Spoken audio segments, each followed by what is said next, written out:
Imagine voting in every state and local election knowing that your vote will not matter. I know that this is a common sentiment among voters in general, but due to the use of gerrymandering, your vote may not count. Gerrymandering is a threat to the American voter, and Congress needs to pass laws prohibiting it. What exactly is gerrymandering, and why should you care about it? Gerrymandering is the process of redrawing voting precincts to benefit a political party. It began in 1812 when the governor of Massachusetts, Elbridge Gerry, was able to get legislation passed allowing for the redrawing of state senatorial districts. His plan was to strengthen the Democratic Republican Party by isolating registered Federalist Party voters into a few districts. The result of this redrawing was something that resembled a salamander. According to Britannica.com, a political cartoon by Elkanah Tisdale was published in the Boston Globe and took some liberties with this image and named it the gerrymander.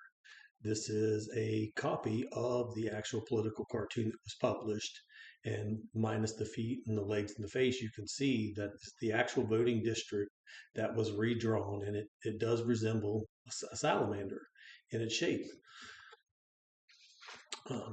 Flash forward to 212 years later, and you will see that absolutely nothing has changed.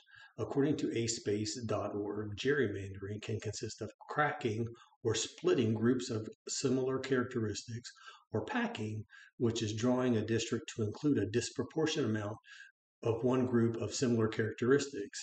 Here's an image from Statista.com which shows 5 of the most gerrymandered districts in the United States. As you can see here, these are clearly not drawn with population numbers in mind. They clearly also don't have the voter in mind, but I think it's pretty clear as to who these districts have, who they had in mind when these districts were redrawn. I find it hard to believe that this was done simply for the intent of a population change. It was to exclude a group of voters, whatever their affiliation may be. So imagine being a pro-choice Democrat. However, your voting precinct is redrawn to include pro-life Republicans, or you are a gun owner and avid defender of the Second Amendment, but your precinct is redrawn to include mostly voters in favor of gun control. Your elected representative will not bear your concerns in mind, and they probably won't even care about you at all because they do not need your support. As you can see in either one of these scenarios, the deck is stacked against you every time. Your vote will not matter, and this is by design. So what can be done to make districting fair to all? Well, the solution is right in front of us and has been for some time. Counties in most western states are divided by section, township, and range, each section being 640 acres or 1 square mile. Here you can see an example of this in an image from randymajors.org. Every one of these little red squares is 640 acres or 1 square mile. Now what I have done is I have colored in some of these squares to reflect what would be a potential voting precinct. You can see this one is a little smaller than the rest in size, but it includes the city of Davenport, Iowa, which is a higher population center than these rural areas. So while it may be smaller in area, population size, it would be equivalent to these other 3. For voting district purposes, I propose that counties in all states be divided into 1 square mile sections. These lines will be drawn strictly based on measurement and completely without regard to the demographics of the voting population.